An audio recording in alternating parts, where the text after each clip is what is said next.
Well, we're here at the CCA workbench, and it's time for the Academy Sports and Outdoors Rigs and Techniques. Dave? Yes, sir. Let's roll, bub. Well, we got 15 things to talk about. So, the first thing you want to do is you always want to go with a friend when you're going to go on a wading. We talk a little bit about having some solitude, but, if you're going to be wading around in the salt water, with alligators around and some sharks around and some potholes you might fall in or some mud you might get stuck in, it's always good to have a friend. I had a friend had to come and get me out of the mud one time at the Mosquito Lagoon because I went in all the way up to my armpits, stepped off the shore and went all the way into my armpits up to the mud, and I couldn't get out.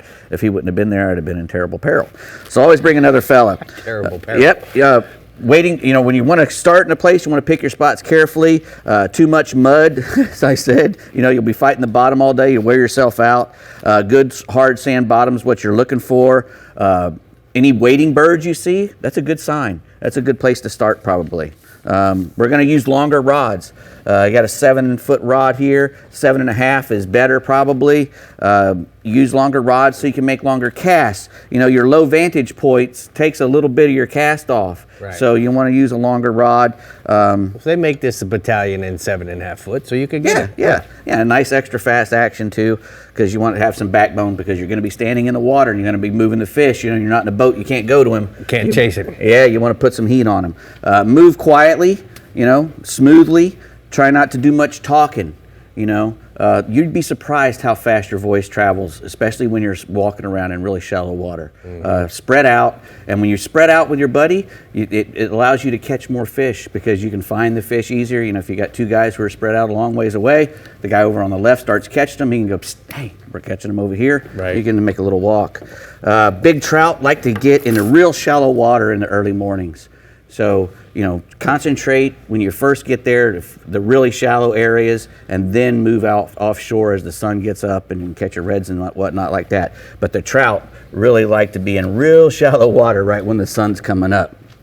All right, we're going to be using 15 to 20 pound braid, probably catch all the fish that we're going to get a bite out of when we're out there walking around. Now, what color diamond braid do you like? The green, the blue, orange? What do you like? Well, I don't care what color it is as long as I can see it good. A lot of times orange is great, but I usually use a lot of blue. Yeah. And I have a really long 20-pound fluorocarbon leader. I tie extra long leaders when I'm wading because if I'm changing baits or getting caught catching fish and getting it chafed up, that way I don't have to keep tying. I can That's just keep good tripping. advice. I can just keep trimming off a little bit of leader, I just tie a little extra longer ones than I normally would when I'm wading. Top waters you can use all day. We talk a little bit about, early in the morning or late in the evening for top waters, but you can use them all day, especially if you see fish eating on the surface, if you see trout harassing schools of mullet or redfish harassing schools of bait or mullet or anything.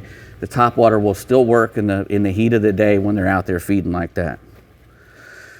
Bait casters make good rods and reels when you're wading, especially if you're using those topwater plugs that have a lot of slack in the line. If you're like a chug bug or something, like one of those chuggers right there. Cane walker. The cane walker, if you chug it and then reel in slack, if you're using a spinning reel, you have a good chance of making a wind knot or coming over the top of the spool.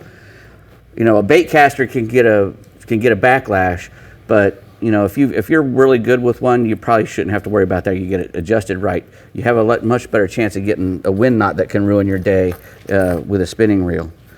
10. High top tennis shoes are a good wading shoe. Those are your shoes? Correct. Don't use a low top. Use a high top because you can tie them all the way up to your ankle and you won't lose them in the mud. Yeah. If you use a low top, a lot of times the top of the shoe goes into the mud, and when you pull out, boom. These are good, man. They don't stink? No, Okay. And if you're going to use a boot, make sure you get a good boot with a side zipper that goes all the way down so you can get them on and off easy. Yeah. The side zipper, don't try to use the dive boot where you have to slip it on because, boy, they compress on you as well. When your feet are under the water, they compress on you. It'll squeeze your feet and your feet will start to hurt. So use really long stringers if you're in a place where there's a lot of sharks and or some alligators.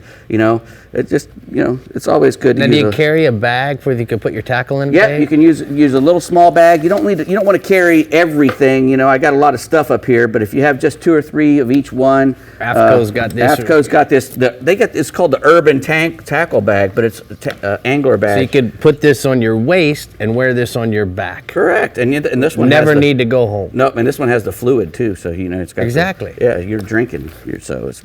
There you go. Fill that up with a margarita, baby. Weedless swim baits work really good in areas where you have a lot of weeds. The gold spoon's a great bait, but last but not least, bring a big jug of water, a gallon of water, so that when you get out, you can wash all the sand and mud off before you get back in your truck. Yeah. Good advice. That was a good one, huh, Brie? You did it. You made it. You are not Dave Farrell in Terrible Peril. You're getting it. Doing the stingray shuffle with alligators and sharks.